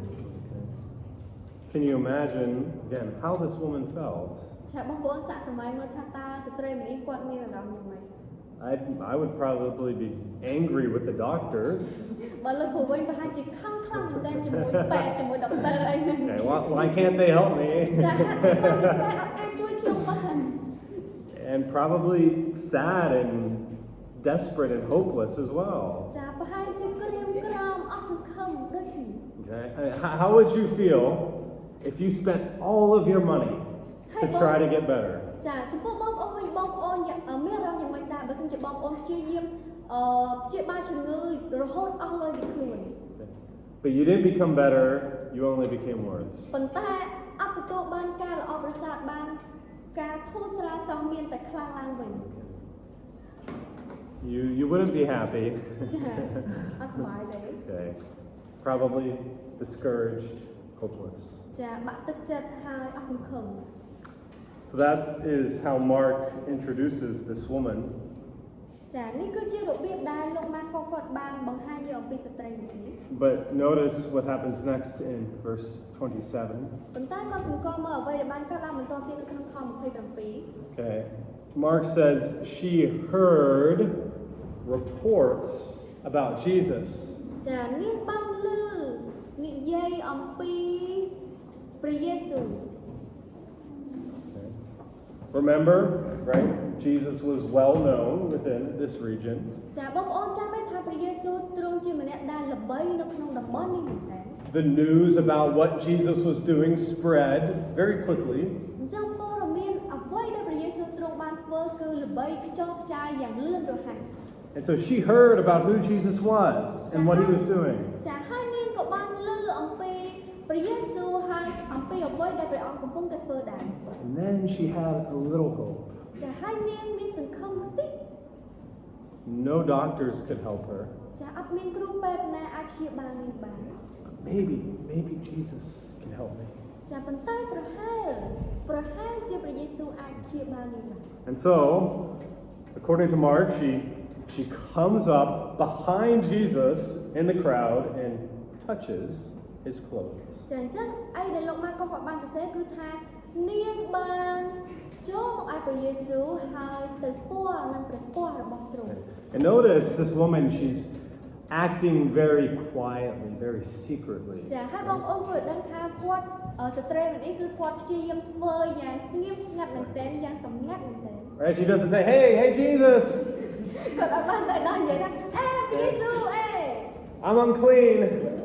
ព្រះអង្គខ្ញុំអត់ស្អាតទេនេះព្រះអង្គខ្ញុំ Come see me and heal me, please. ចាព្រះអង្គឲ្យចូលមកមើលខ្ញុំបន្តិចហើយព្យាបាលខ្ញុំជាផងមើល She doesn't come and bow down at Jesus' feet like Jairus did. ចាគឺគាត់អត់បានចូលមកឲ្យព្រះយេស៊ូវហើយបានក្រាបនៅទីព្រះបាទដូចលោកយាយរងបានធ្វើអំបញ្ញមិញទេ No, she's hiding in the crowd of people, and then she quietly, secretly touches Jesus. ចាគឺគាត់ព្យាយាមពួននៅក្នុងចំណោមពួកបណ្ដាជនហើយព្យាយាមលួចប៉ះព្រះយេស៊ូវដោយសម្ងាត់ She doesn't want Jesus to see her and know what she is doing. ចាហើយនាងអត់ចង់ឲ្យព្រះយេស៊ូវទ្រង់ជ្រាបហើយក៏អត់ចង់ឲ្យព្រះយេស៊ូវទ្រង់ដឹងថានាងកំពុងតែធ្វើអីដែរ Okay. I'm just going to touch him and then quickly sneak away. នាងគិតថាប្រហែលជាអូខ្ញុំគ្រាន់តែលួចប៉ះព្រះពណ៌ព្រះអង្គតិចហើយរត់ចេញហើយ Right? Why? ហេតុអ្វី Probably because she doesn't want to draw attention to herself. She's unclean. ចាប្រហែលជានាងអត់ចង់បង្វែរការចាប់អារម្មណ៍របស់អ្នកដទៃទៀតមកលើនាងដោយសារតែនាងមិនស្អាត Okay? And if she is touching other people in the crowd, if they're touching her, they will become unclean too. ចាហើយបើសិនជានាងព្យាយាមប៉ះអ្នកដទៃទៀតនៅក្នុងពួកបណ្ដាជនហើយពួកគេក៏ប៉ះនាងអញ្ចឹងគ្រប់គ្នានៅក្នុងវងបណ្ដាជនហ្នឹងត្រឡប់ជាមិនស្អាតដូចជានាងដែរ So she decides to act very quietly. Just touch Jesus and then get away. ចាដូច្នេះនាងក៏បានសម្រេចចិត្តថាធ្វើការនឹងដោយសម្ងាត់ហើយគ្រាន់តែប៉ះព្រះពររបស់ព្រះយេស៊ូវហើយដើរចេញ And why does she want to touch Jesus? ចាហើយសំណួរសួរថាហេតុអ្វីបានជានាងចង់ប៉ះព្រះយេស៊ូវ Okay. Mark tells us in verse 28. ចាលោកម៉ាកក៏បានប្រាប់យើងនៅក្នុងខ28 She said, if I touch even his garments, I will be made well. ចាបើគ្រាន់តែពាល់ព្រះកោះទ្រង់ប៉ុណ្ណោះនោះនឹងជាហើយ So usually, when Jesus touches other people, they become better. ចាជាធម្មតានៅពេលដែលព្រះយេស៊ូវបានប៉ះជាមួយនឹងអ្នកផ្សេងទៀតពួកគេបានធូរស្បើយ But there were some people who believed that the clothes or even the shadow of a powerful person could also heal you. ប៉ុន្តែក៏មានមនុស្សខ្លះទៀតពួកគេជឿថាដោយគ្រាន់តែប៉ះព្រះពស្ត្រឬក៏គ្រាន់តែបានឃើញស្រមោលមនុស្សម្នាក់ដែលមានអំណាចនោះក៏អាចព្យាបាលពួកគេឲ្យជាបានដែរ Okay. For example, ចាឧទាហរណ៍ if you look at Acts chapter 5 verse 15, ប្រសិនជាបងប្អូនបើកទៅកាន់ព្រះគម្ពីរកិច្ចការជំពូក15 Acts 5 chapter 5 verse 15. ចាកិច្ចការជំពូក5ខ15 There were some people who they brought sick people into the streets and they were hoping that the shadow of Peter would fall upon them. ចាគឺមានមនុស្សខ្លះពួកគេបាននាំមនុស្សដែលមានជំងឺមកនៅតាមផ្លូវហើយពួកគេជឿថាគ្រាន់តែសមោលរបស់សាវកពេត្រុសក៏អាចព្យាបាលម្នាក់ដែលឈឺនឹងឲ្យបានជាដែរ Right. Yeah. So they believed Peter's shadow could heal them. ចាអញ្ចឹងពួកគេជឿថាស្រមោលរបស់សាវកពេត្រុសអាចព្យាបាលគេឲ្យជាបាន Okay. And if you look at Acts chapter 19, ហើយបើសិនជាបងប្អូនមើលនៅក្នុងកិច្ចការជំពូក19 verses 11 and 12, ខ11ខ12 it says that God was doing extraordinary miracles by the hands of Paul, so that even handkerchiefs or aprons that had touched his skin were carried away to the sick, and their diseases left them, and the evil spirits came out of them. ហើយព្រះទ្រង់ធ្វើការរឹតបារមីយ៉ាងប្លែកដោយសារដៃពលដល់ម្លេះបានជាគេគ្រាន់តែយកកន្សែងនិងក្រមាពីខ្លួនគាត់ទៅដាក់លើមនុស្សមានជំងឺនោះគេក៏បានជាហើយមានអរិយអសោចចេញពីមនុស្សដែរ So clothes that touched Paul could bring healing to other people. ចាដូច្នេះកន្សែងឬក៏ក្រមាឬក៏សម្លៀកបំពាក់របស់លោកសាវកពល Could bring healing to other people. ចាអាចនាំមកនៅការព្យាបាលឬក៏ការប្រោសឲ្យជាដល់អ្នកដទៃទៀត My clothes won't heal you, so don't touch my clothes later. ចាអាអាចព្យាបាលជំងឺបងប្អូនបានទេអញ្ចឹងក៏មកប៉ះអាពួកអី But okay, so the point is, this woman believed touching Jesus' clothes could make her better. នៅទីនេះគឺថាស្ត្រីម្នាក់នេះគាត់ជឿថាការដែលប៉ះព្រះពស្ត្ររបស់ព្រះយេស៊ូវអាចព្យាបាលនាងឲ្យបានជា Okay, and so that is why she touches Jesus in verse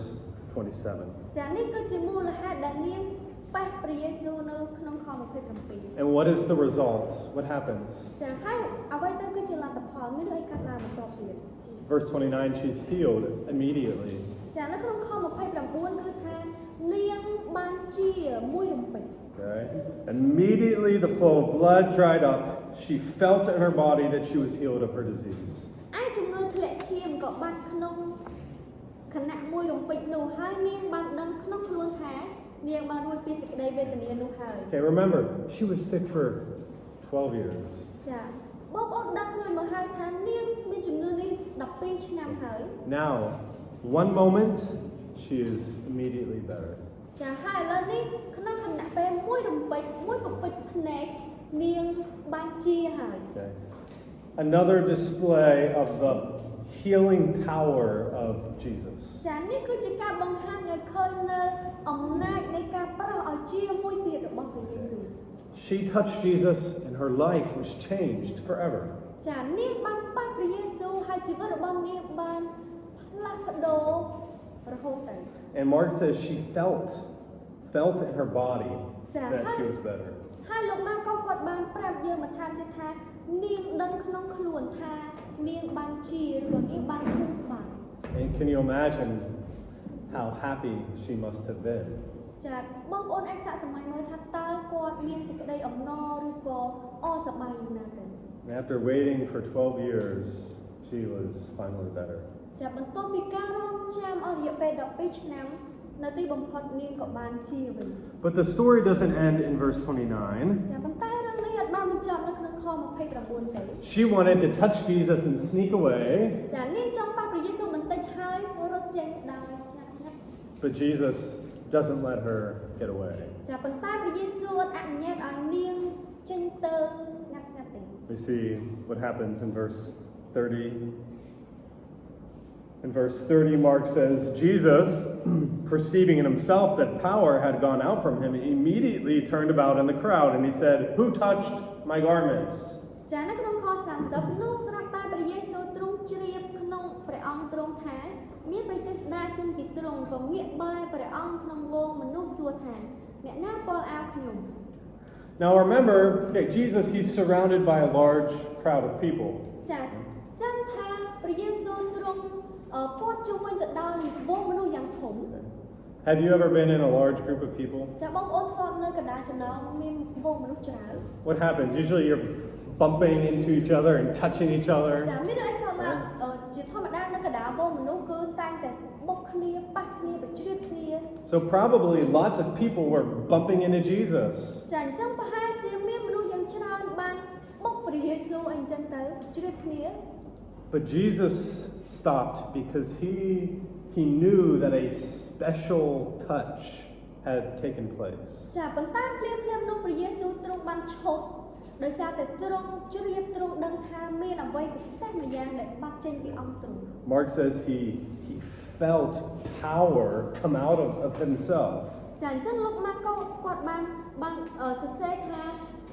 ទ្រង់ជ្រាបក្នុងព្រះអង្គទ្រង់ថាមានព្រះចេស្តាចេញពីទ្រង់ He knew his power had just healed somebody. ចាព្រះអង្គទ្រង់ជ្រាបថាព្រះចេស្តារបស់ព្រះអង្គបានប្រោះមនុស្សឬក៏ប្រោះនរណាម្នាក់បានជា And so he stopped and he looked at the crowd of people and he said, "Hey, who touched my garments?" ចាអញ្ចឹងព្រះអង្គក៏បានឈប់ហើយក៏និយាយទៅពួកបណ្ដាជនថាហេណាគេបានប៉ះខ្ញុំបាញ់មិញ Now, let me ask you this question. ចាសូមឲ្យគ្រូបានសួរសំណួរមួយដល់បងប្អូនទាំងអស់គ្នា Why do you think Jesus stopped to ask this question? ហេតុអីបានជាព្រះយេស៊ូវទ្រង់ឈប់ហើយព្រះអង្គសួរសំណួរមួយនេះ Why does Jesus care about who touched his clothes? ហេតុអីបានជាព្រះយេស៊ូវទ្រង់ខ្វល់ខ្វាយមែនចំពោះអ្នកដែលបានប៉ះព្រះពណ៌របស់ទ្រង់ Remember, Jairus' daughter is about to die. ចាចាំបានថាកូនស្រីរបស់លោកយាយរកំពុងតែជិតស្លាប់ហើយ Right? Her life is in danger. ចាជីវិតរបស់នាងកំពុងតែស្ថិតនៅក្នុងគ្រោះថ្នាក់ Jesus needs to go to Jairus' house very quickly. ចាព្រះយេស៊ូវទ្រង់ត្រូវយាងទៅផ្ទះរបស់យាយរភ្លាមក៏ជាបន្ទាន់តែបានលឿនមកហើយ So why does Jesus stop? Why does he ask this question? ចាហេតុអីបានជាព្រះយេស៊ូវទ្រង់ឈប់ហេតុអីបានជាព្រះយេស៊ូវទ្រង់សួរសំណួរមួយនេះ Why does he care about who touched him? ហេតុអីបានជាព្រះអង្គខ្វល់ខ្វាយថាណាគេបានប៉ះព្រះអង្គ Shouldn't he ignore this person and keep walking to Jairus' house? ហេតុអីបានជាព្រះអង្គមិនខ្វល់ខ្វាយចំពោះអ្នកដែលប៉ះនឹងហើយបន្តធ្វើដំណើរទៅផ្ទះរបស់លោកយាយរទៅ Well, the reason Jesus stops here is because he sees an opportunity to teach an important lesson. ចាមូលហេតុឬក៏ហេតុផលដែលព្រះអង្គទ្រង់ឈប់នៅទីនេះគឺព្រះអង្គបានឃើញអំពីឱកាសនៅក្នុងការបង្រៀនមេរៀនមួយ He wants to teach this woman. ចាព្រះអង្គចង់បង្រៀនមេរៀនមួយដល់ស្ត្រីម្នាក់នេះ He wants to teach Jairus. ចាព្រះអង្គចង់បង្រៀនដល់លោកយាយរ៉ូដែរ He wants to teach us as well. ចាហើយព្រះអង្គក៏ចង់បង្រៀនដល់យើងរាល់គ្នា Okay, so Jesus stops and he says, "Who touched me?" អញ្ចឹងដូច្នេះព្រះយេស៊ូវទ្រង់ក៏ឈប់ហើយសួរសំណួរថាតើនរណាបានប៉ះខ្ញុំ Now, what did the disciples think? អញ្ចឹងតើពួកសាវកពួកគេគិតយ៉ាងដូចម្តេច Okay. In verse 31, they say, "You see the crowd pressing around you, and yet you say, 'Who touched me?'" ចានៅក្នុងខ31ពួកសិស្សទូលថាទ្រង់ឃើញថាវងមនុស្សប្រជ្រៀតទ្រង់ដែរមិនដេចឡើយក៏មានបន្ទូលថាអ្នកណាពាល់ទ្រង់ដូច្នេះ In other words, Jesus, everybody is touching you. ឬក៏យើងអាចនិយាយបានថាពួកសាវកពួកគេនិយាយបែបនេះព្រះយេស៊ូវគ្រប់គ្នាប៉ះព្រះអង្គទាំងអស់គ្នាហ្នឹង Okay? Why are you asking who touched me? ហេតុអីបានជាព្រះអង្គសួរខ្ញុំថាអ្នកណាគេប៉ះខ្ញុំចឹង Okay? That's a silly question. That's an unreasonable question. អូយសំណួរនេះឈួត good then. At some had passed some. Okay. So the disciples are feeling impatient, a little frustrated with Jesus. Chả lỡ thế này cứ bộ sẽ vềរបស់ត្រង់គឺពួកគេហាក់បីដូចជាអត់មានភាពអត់ធ្មត់ហើយពួកគេមួម៉ៅជាមួយនឹងសំណួររបស់ព្រះយេស៊ូវមែនតើ They don't understand that something special has just happened between Jesus and this woman. ចាដោយសារតែពួកគេអត់យល់ថាអ្វីមួយដែលពិសេសបានចេញពីព្រះអង្គ Right. And they're just thinking, why does Jesus care ចាហើយពួក about គេ this? គិតថា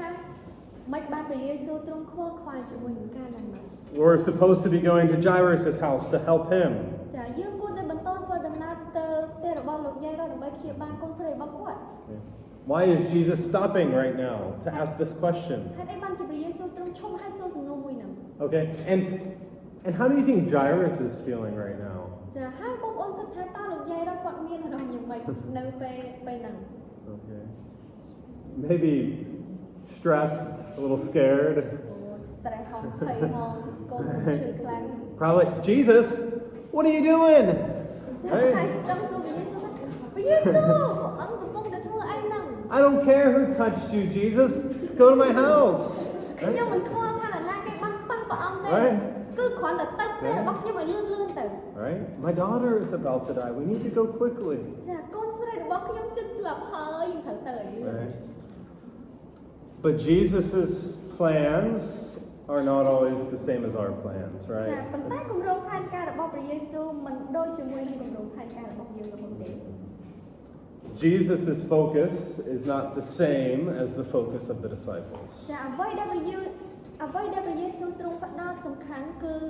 ខុសគ្នាជាមួយនឹងអ្វីដែលលោកយាយរងគាត់ផ្ដោតសំខាន់ Okay. Jesus knows something special has just happened. ចាដោយសារតែព្រះយេស៊ូវទ្រង់ជ្រាបថាអ្វីដែលពិសេសម្យ៉ាងកំពុងតែបានកើតឡើង And Jesus wants to know who has been healed by him. ចាហើយព្រះយេស៊ូវទ្រង់ចង់ដឹងថាតើនរណាម្នាក់ដែលទទួលបានការព្យាបាលពីអង្គទ្រង់ Okay. And so in verse 32, Jesus, he looks again at the crowd. ចាដូច្នេះនៅក្នុងខ32យើងឃើញថាព្រះអង្គបានតតមើលនៅជុំវិញពួកបណ្ដាជនហ្នឹង Okay. This woman is trying to hide, but Jesus is not going to let her hide. ចាហើយស្ត្រីម្នាក់នេះព្យាយាមពួនប៉ុន្តែព្រះយេស៊ូវទ្រង់អត់អនុញ្ញាតឲ្យស្ត្រីម្នាក់នេះពួនបានជោគជ័យទេ And in verse 33, who comes to Jesus? ចាហើយនៅក្នុងខ33តើអ្នកណាបានចូលមកឲ្យព្រះយេស៊ូវ Okay. The woman who is healed. ចាគឺជាស្ត្រីម្នាក់ដែលត្រូវបានប្រោសឲ្យជាអំបញ្ញ Right? It says that this woman, knowing what had happened to her, she came in fear and trembling, and she fell down before Jesus, and she told him the whole truth. ឯស្ត្រីនោះនាងដឹងការដែលកើតមកក្នុងខ្លួនហើយក៏មកទាំងភ័យញ័រទម្លាក់ខ្លួនក្រាបចុះនៅចំពោះទ្រង់ទូលតាមត្រង់ទាំងអស់ So she knows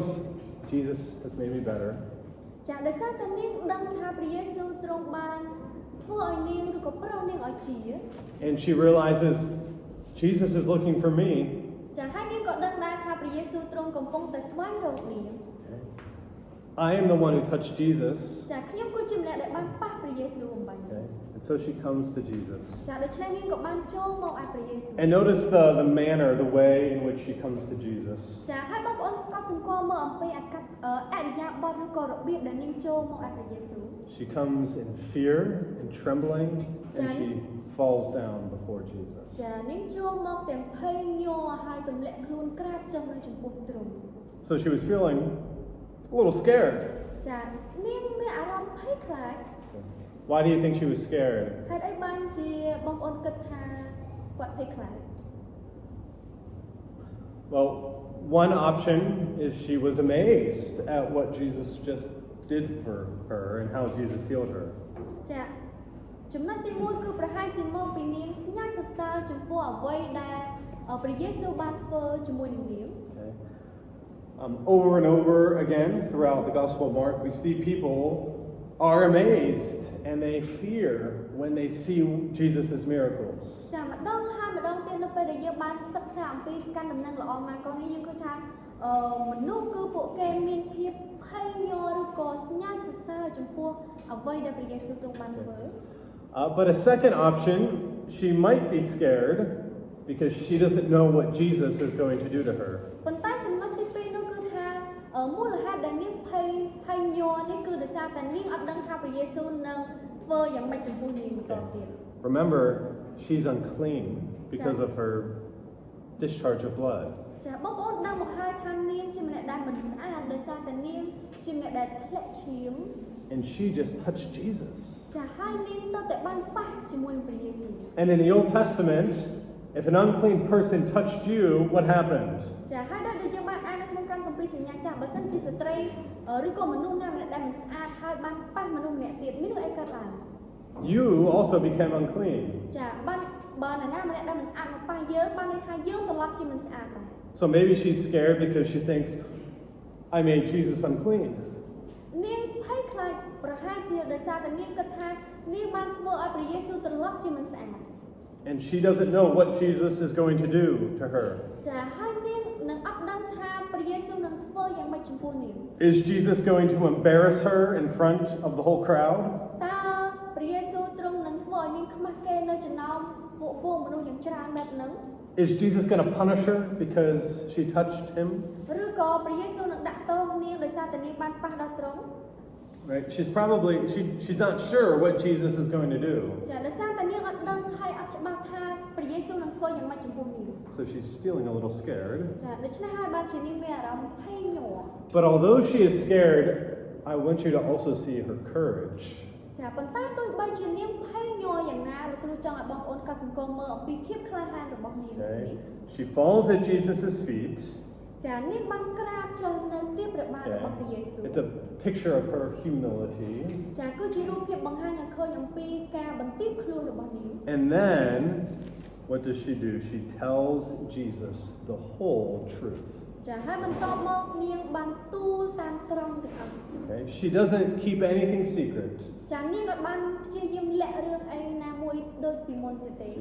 She told him about her disease. ចានាងបានទូលដល់ទ្រង់អំពីជំងឺរបស់នាង How she secretly tried to touch Jesus. ចាអំពីរបៀបដែលនាងព្យាយាមប៉ះទ្រង់ដោយសម្ងាត់ And how she had been healed by Jesus when she touched him. ចាហើយនាងក៏បានទូលដល់ទ្រង់អំពីរបៀបដែលព្រះអង្គបានព្យាបាលនាងដោយនាងគ្រាន់តែប៉ះព្រះពស្ត្ររបស់ទ្រង់ So she acknowledges what Jesus did for her. ចាអញ្ចឹងនាងទទួលស្គាល់នៅអ្វីដែលព្រះយេស៊ូវទ្រង់បានធ្វើចំពោះនាង And she probably shared her thanksgiving with Jesus as ចា well. ហើយប្រហែលជានាងបានថ្វាយការអរគុណដល់ព្រះយេស៊ូវក្នុងការដែលប្រោសនាងឲ្យបានជីវិត And so how does Jesus respond? ចាហើយតើអ្វីទៅគឺជាការឆ្លើយតបរបស់ព្រះយេស៊ូវចំពោះស្ត្រីនេះ The last verse of our passage, verse 34,ចា we see Jesus' response. នៅក្នុងខ34យើងឃើញអំពីការឆ្លើយតបរបស់ព្រះយេស៊ូវ Jesus said to her, "Daughter, your faith has made you well. Go in peace and be healed of your disease." ចាកូនស្រីអើយសេចក្តីជំនឿនាងបានជួយសង្គ្រោះនាងហើយចូលទៅឲ្យបានប្រកបដោយសេចក្តីសុខចុះហើយឲ្យនាងបានរួចពីសេចក្តីវេទនារបស់នាងទៅ So first, Jesus calls this woman his daughter. ចាទីមួយនោះគឺថាព្រះយេស៊ូវបានហៅស្ត្រីម្នាក់នេះថាកូនស្រីអើយ Jesus does not do this very often. ចាព្រះយេស៊ូវអត់បានហៅនរណាម្នាក់ថាកូនស្រីជាញឹកញាប់នោះទេ But here he calls her daughter. ប៉ុន្តែនៅទីនេះព្រះអង្គបានហៅស្ត្រីម្នាក់នេះថាកូនស្រី Okay, remember, she's scared. Verse 33, she is scared. ចាបងប្អូនចាំថាស្ត្រីម្នាក់នេះគាត់មានភាពភ័យញ័រនៅក្នុងខ33 She doesn't know what Jesus will do to her. ចានាងអត់ដឹងថាព្រះយេស៊ូវនឹងធ្វើអីចំពោះនាង But here we see Jesus' love and Jesus' gentleness and Jesus' compassion. ចាប៉ុន្តែនៅទីនេះយើងឃើញអំពីសេចក្តីស្រឡាញ់របស់ព្រះយេស៊ូវភាពទន់ភ្លន់ហើយនឹងសេចក្តីអាណិតអាសូររបស់ព្រះអង្គ He calls her daughter. ចាព្រះអង្គបានហៅនាងថាកូនស្រី She is part of his spiritual family. ចានាងគឺជាផ្នែកមួយនៃគ្រួសារខាងឯព្រលឹងវិញ្ញាណរបស់ព្រះអង្គ And then he says to her, your faith has made you well. ចាហើយព្រះអង្គក៏មានបន្ទូលទៅនាងថាជំនឿនាងបានជួយសង្គ្រោះនាងហើយ Jesus is teaching her and everyone else a very important lesson. ចានៅទីនេះព្រះយេស៊ូវទ្រង់កំពុងតែបង្រៀននាងហើយនិងអ្នកដទៃទៀតដែលកំពុងតែនៅទីនោះអំពីមេរៀនដ៏សំខាន់មួយ Why is she better? ហើយអ្វីបានជាស្ត្រីម្នាក់នេះជា Is it because she came close to Jesus and touched Jesus' clothes with her hands? ចាដោយសារតែនាងគ្រាន់តែចូលមកជិតព្រះយេស៊ូវហើយព្យាយាមប៉ះព្រះពស្ត្ររបស់ព្រះយេស៊ូវដោយដៃរបស់នាង No. អត់ទេ It is because she had faith. ចាគឺដោយសារតែនាងមានសេចក្តីជំនឿ Okay, faith is the instrument, the means that led to her healing. ចាសេចក្តីជំនឿគឺជាឧបករណ៍ក៏ជាអត្ថន័យនៃការទទួលបាននូវការប្រោសជារបស់នាង And Jesus wants her to understand this very important truth. ចាហើយព្រះយេស៊ូវចង់ឲ្យនាងយល់អំពីសេចក្តីពិតមួយនេះ Okay? Because she thought Jesus' clothes had some magical power to make her better. ដោយសារតែនាងគិតថាព្រះពស្ត្ររបស់ព្រះយេស៊ូវប្រហែលជាមានវេទមន្តអីធ្វើឲ្យនាងបានជាឡើងវិញ Okay? But Jesus says, no. My clothes are not magic. ចាដោយហើយព្រះយេស៊ូវមានព្រះបន្ទូលថាទេព្រះពស្ត្ររបស់ខ្ញុំគឺអត់មានវេទមន្តអីទាំងអស់ Your faith has made you better. ចាសេចក្តីជំនឿរបស់នាងបានធ្វើឲ្យនាងជាឡើងវិញ You're right. Your faith is the key that led to your healing. ចាសេចក្តីជំនឿរបស់នាងគឺជាគន្លឹះដែលនាំទៅរកការប្រោសឲ្យជា Okay, so this is why Jesus wanted to find this woman. ចានេះគឺជាមូលហេតុដែលព្រះយេស៊ូវទ្រង់ចង់ស្វែងរកស្ត្រីម្នាក់នេះ This is why Jesus stopped going to Jairus' house. ចានេះគឺជាមូលហេតុដែលព្រះយេស៊ូវទ្រង់ឈប់ពីការដែលធ្វើដំណើរទៅផ្ទះរបស់លោកយាយរ៉ូ He didn't want this woman to walk away ចាព្រះអង្គអត់ចង់ឲ្យស្ត្រីម្នាក់នេះដើរចេញទៅ and he didn't want her to think, oh well, Jesus' clothes made me better. ហើយព្រះអង្គអត់ចង់ឲ្យស្ត្រីម្នាក់នេះគិតថាអូព្រះពស្ត្ររបស់ព្រះយេស៊ូវបានធ្វើឲ្យខ្ញុំជាឡើងវិញ It was my touch of his clothes that healed me. ចាដោយសារតែខ្ញុំបានទៅប៉ះព្រះពស្ត្ររបស់ព្រះអង្គទៅខ្ញុំជាឡើងវិញ That's not correct. ចានឹងមិនត្រឹមត្រូវទេ It was her faith that made her better. គឺដោយសារតែសេចក្តីជំនឿរបស់នាងដែលធ្វើឲ្យនាងជាឡើងវិញ And that's why Jesus stopped and Jesus looked for her. ចានេះគឺជាមូលហេតុដែលព្រះយេស៊ូវទ្រង់ឈប់ហើយព្រះអង្គស្វែងរកនាង He wanted her to understand this truth. ចាព្រះអង្គទ្រង់ចង់ឲ្យនាងយល់អំពីសេចក្តីពិតមួយនេះ Her faith led to her healing. ចាសេចក្តីជំនឿរបស់នាងនាំឲ្យនាងទទួលបានការប្រោសជា And this is something we see often throughout the book of Mark. This is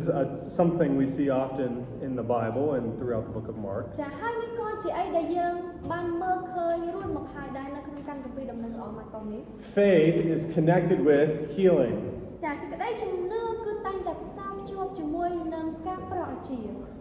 Do you remember the story about the paralyzed man in Mark chapter 2? ចាបងប្អូនចាំអំពីរឿងរបស់បុរសម្នាក់ដែលស្លាប់ដៃជើងនៅក្នុងម៉ាកុសចំពោះ2ទេ But the four men, remember, they lowered him through the roof. ចាគឺមានបុរស4នាក់ហើយពួកគេព្យាយាមសម្រូតគាត់ចុះ Okay, and in Mark chapter 2, verse 5, it says, Jesus saw their faith. ចានៅក្នុងម៉ាកុសចំពោះ2ខ5បានចែងថាព្រះយេស៊ូវទ្រង់ទតឃើញសេចក្តីជំនឿរបស់ពួកគេ Okay, and then Jesus said, Son, your sins are forgiven. ចាហើយបន្តមកព្រះអង្គក៏មានព្រះបន្ទូលថាកូនអើយសេចក្តីជំនឿរបស់អ្នកបានប្រោសអ្នកបានជា And then the man was healed. ចាហើយបុរសម្នាក់នោះក៏ទទួលបានការប្រោសជា Okay, so there's a connection between faith and healing in Mark chapter 2. ចាអញ្ចឹងយើងឃើញអំពីទំនាក់ទំនងឬក៏ការភ្ជាប់ទំនាក់ទំនងរវាងសេចក្តីជំនឿហើយនិងការប្រោសជា And we see this connection again in Mark chapter 5. ចាហើយយើងក៏បានឃើញអំពីការទំនាក់ទំនងមួយនេះដដែលនៅក្នុងម៉ាកុសចំពោះ5នេះដែរ Okay. Her faith has made her better. ចាសេចក្តីជំនឿរបស់នាងបានជួយសង្គ្រោះនាងហើយឬក៏បានប្រោសនាងឲ្យបានជា And then the last thing Jesus says to her is, Go in peace, be healed of your disease. ហើយពាក្យចុងក្រោយដែលព្រះអង្គមានប្របន្ទូលទៅកាន់នាងនោះគឺថាចូលទៅឲ្យបានប្រកបដោយសេចក្តីសុខចុះហើយឲ្យបានរួចពីសេចក្តីវេទនារបស់នាងទៅ Okay. The words "go in peace." This is a traditional way to say goodbye in the Bible. ចាពាក្យដែលថាចូលទៅនេះគឺជារបៀបមួយនៅក្នុងការដែល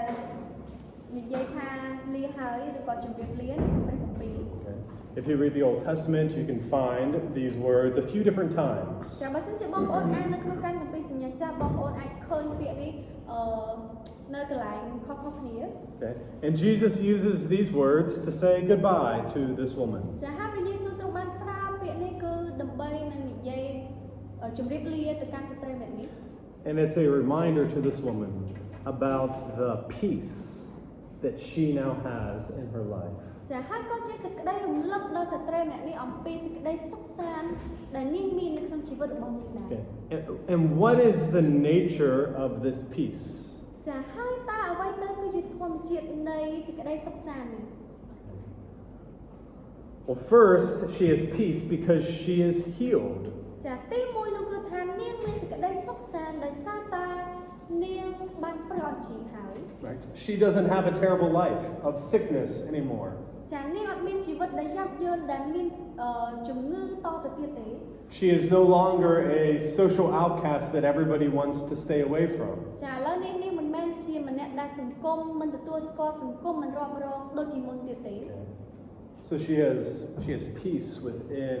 the society. ចាឥឡូវនាងទទួលបានសេចក្តីសុខសាន្តនៅក្នុងសង្គមដែលនាងរស់នៅ But secondly, she also has spiritual peace. ចាប៉ុន្តែហើយចំណុចទីពីរនោះគឺថានាងក៏មានសេចក្តីសុខសាន្តខាងឯព្រលឹងវិញ្ញាណរបស់នាងដែរ She has true faith in Jesus Christ. ដោយសារតែនាងមានសេចក្តីជំនឿដ៏ពិតនៅក្នុងព្រះយេស៊ូវគ្រីស្ទ And that means she has been justified. She has received salvation from ចា God. ហើយនាងមានន័យថានាងត្រូវបានរាប់ជាសុចរិតហើយទទួលបាននូវសេចក្តីសង្គ្រោះ Okay,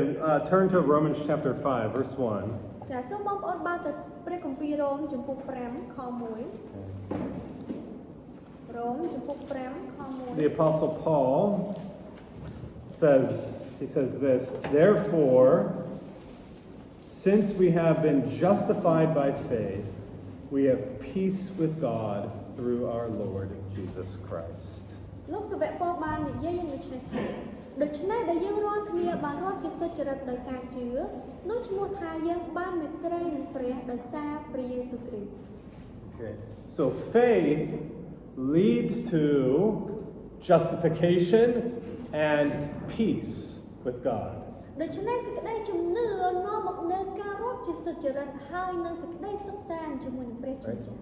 You have peace with God because of your faith.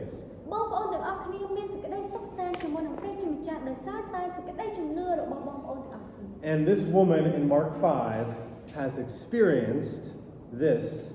type of peace. ចាហើយស្ត្រីអ្នកនេះនៅក្នុងរោមចំពុកនៅក្នុងម៉ាកចំពុក5នេះនាងបានភ្លក់នៅសេចក្តីសុខសាន្តមួយបែប She is no longer an enemy of God. ចានាងមិនមែនជាសត្រូវរបស់ព្រះទៀតទេ She is now a daughter of God. ចាឥឡូវនាងគឺជាកូនស្រីរបស់ព្រះជាម្ចាស់ She has true spiritual peace. ចាហើយនាងមានសេចក្តីសុខសាន្តដ៏ពិតខាងឯព្រលឹងវិញ្ញាណ Let's finish with a few applications. ចាយើងនឹងបញ្ចប់ជាមួយនឹងការអនុវត្តពី3ចំណុច Number one, this passage reminds us about Jesus' compassion and his willingness to help people. ចាទី1គឺថាបទគម្ពីរនេះបានរំលឹកយើងរាល់គ្នាអំពីសេចក្តីអាណិតអាសូរហើយនឹងការស្ម័គ្រប្រតិយដើម្បីនឹងជួយដល់អ្នកដទៃទៀតរបស់អង្គព្រះយេស៊ូវ Remember how this passage begins. ចាបងប្អូនចាំអំពីរបៀបនៃបទគម្ពីរនេះចាប់ផ្ដើម Jesus returns to the country of Galilee. ចាព្រះយេស៊ូវទ្រង់បានយាងត្រឡប់ទៅឯស្រុកកាលីលេវិញ And how do you think he was feeling? ចាបងប្អូនគិតថាព្រះអង្គមានអារម្មណ៍បែបណាបន្ទាប់ពីធ្វើដំណើរច្រើន He's probably tired again. ចាប្រហែលជាព្រះអង្គអស់កម្លាំង Okay. He was just in the country of the Gerasenes, and he cast thousands of demons out of a man. ចាព្រះអង្គទៅតែនៅក្នុងស្រុកកេរ៉ាស៊ីនហើយទៅតែបានព្យាបាលបរិសុទ្ធអ្នកដែលត្រូវបានអរិយចូល And then a big crowd comes around Jesus. Everybody wants to see Jesus. ចាហើយមានវងគឺជាច្រើនបានមកឲ្យព្រះយេស៊ូវហើយគ្រប់គ្នាចង់ឃើញព្រះយេស៊ូវ But what is Jesus' response? ចាប៉ុន្តែតើព្រះយេស៊ូវទ្រង់ឆ្លើយតបយ៉ាងដូចម្តេច Does Jesus say, "Go away. I'm too tired right now"? តើព្រះអង្គទ្រង់មានព្រះបន្ទូលថាចូលចេញទៅឲ្យឆ្ងាយពីខ្ញុំទៅខ្ញុំហត់ណាស់ឥឡូវនេះខ្ញុំចង់សម្រាក I need to pray. I need to eat first. ចាខ្ញុំត្រូវការអធិដ្ឋានខ្ញុំត្រូវការញ៉ាំអាហារ Jesus doesn't say that. ចាព្រះយេស៊ូវទ្រង់អត់មានព្រះបន្ទូលបែបហ្នឹងទេ Jesus is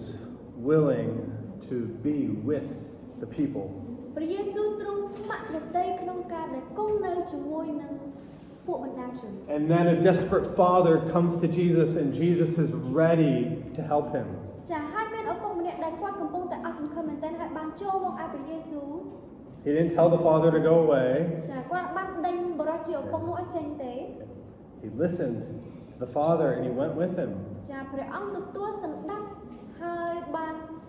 យល់ព្រមជាមួយនឹងបរិសុទ្ធជាឪពុកនោះឲ្យទៅតាមគាត់ And then shortly after, he heals a desperate woman who had been sick for 12 years. ចាហើយបន្តិចក្រោយមកព្រះអង្គក៏បានប្រោសស្ត្រីម្នាក់ដែលមានជំងឺអស់រយៈពេល12ឆ្នាំឲ្យបានជា Do you see Jesus' compassion? Do you see that Jesus is ready and willing to help? ចានៅទីនេះតើបងប្អូនបានឃើញអំពីសេចក្តីអាណិតអាសូរហើយនឹងការត្រៀមរួចរាល់ជាស្រេចនៅក្នុងការដែលជួយបងប្អូនទាំងអស់គ្នាទេ Brothers and sisters, whenever you have any needs,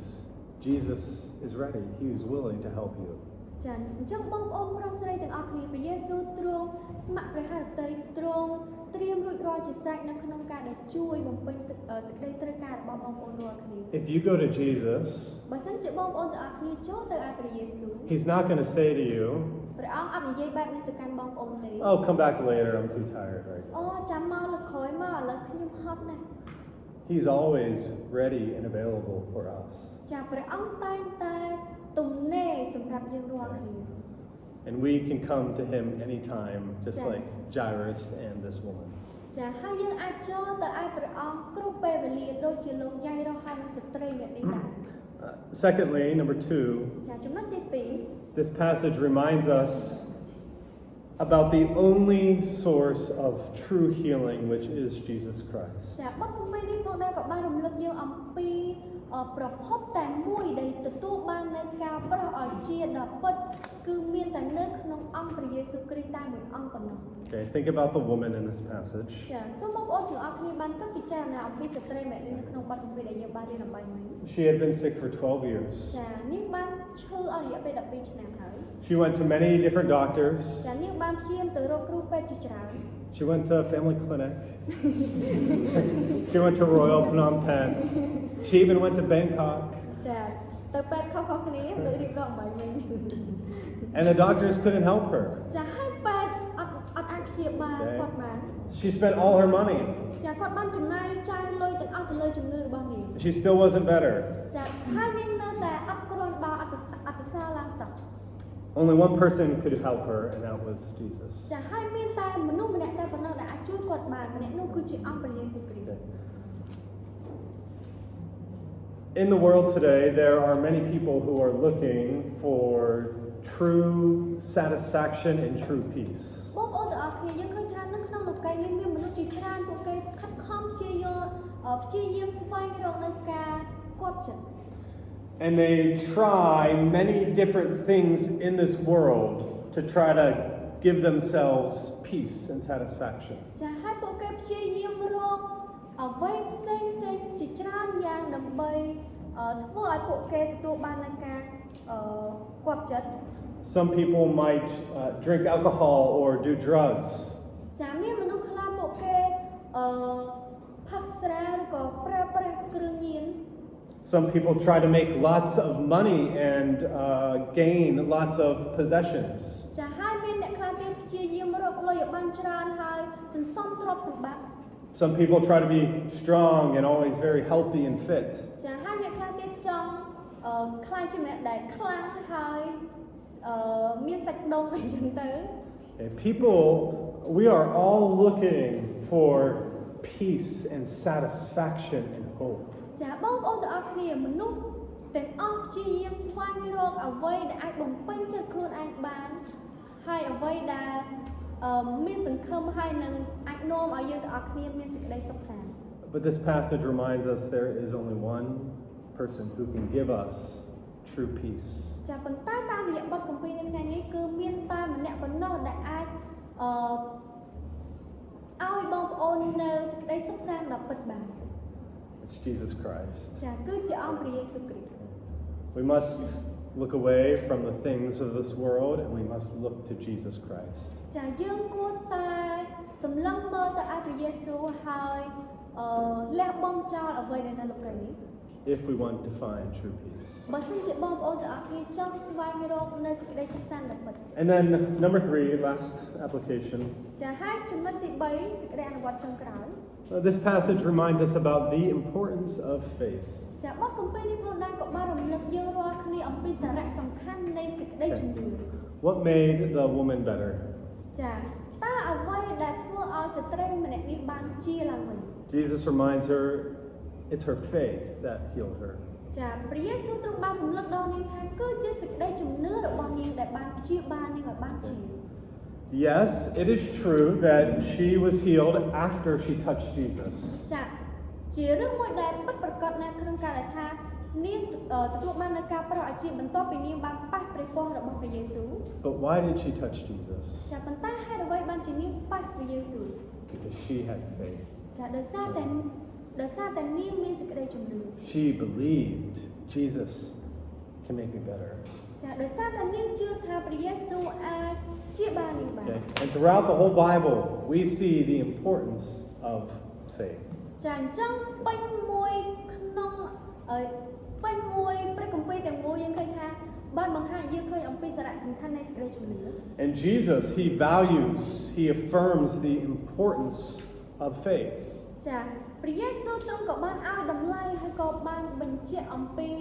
ចំណុចសំខាន់នៃសេចក្តីជំនឿដែរ Faith is the most important thing that you and I need in our lives. ចាហើយសេចក្តីជំនឿគឺជារបស់ដែលសំខាន់មួយយ៉ាងដែលបងប្អូនទាំងអស់គ្នាហើយនឹងខ្ញុំពិតជាត្រូវការខ្លាំងមែនទែនក្នុងជីវិតរបស់យើង Yes, we need love and we need joy, we need patience. That is true. ចាជាការពិតណាស់គឺយើងត្រូវការសេចក្តីស្រឡាញ់ត្រូវការភាពអត់ធ្មត់អំណរហើយនឹងសេចក្តីសប្បុរសជាដើម But above all other things, we need faith. ប៉ុន្តែលើសជាងអ្វីដែលបានរៀបរាប់អំបញ្ញមិញគឺជាសេចក្តីជំនឿ In Ephesians chapter 2, the Apostle Paul reminds us we are saved by grace through faith. ចាដូចនៅក្នុងព្រះគម្ពីរអេភេសូតចំពោះ2លោកសាវកប៉ូលបានរំលឹកយើងអំពីការដែលថាយើងទាំងអស់គ្នាបានទទួលនៅសេចក្តីសង្គ្រោះតាមរយៈសេចក្តីជំនឿនោះយើងទាំងអស់គ្នាទទួលបានសេចក្តីសង្គ្រោះដោយព្រះគុណតាមរយៈសេចក្តីជំនឿ Nobody can receive salvation and go to heaven apart from faith. ចាគ្មាននរណាម្នាក់អាចទទួលបាននៅសេចក្តីសង្គ្រោះហើយទៅនគរឋានសួគ៌ដោយម្នាក់នោះអត់មានសេចក្តីជំនឿទេ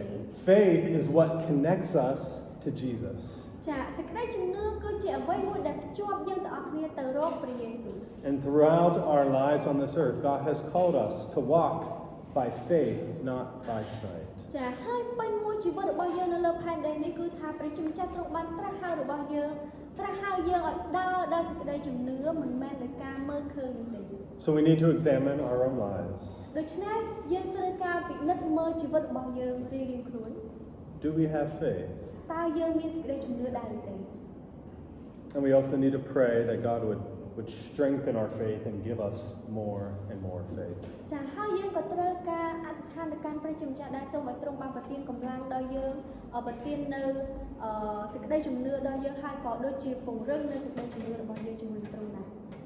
Okay, can someone close us in a word of prayer? ចាមានបងប្អូនណាស្ម័គ្រចិត្តអធិដ្ឋានបន្ត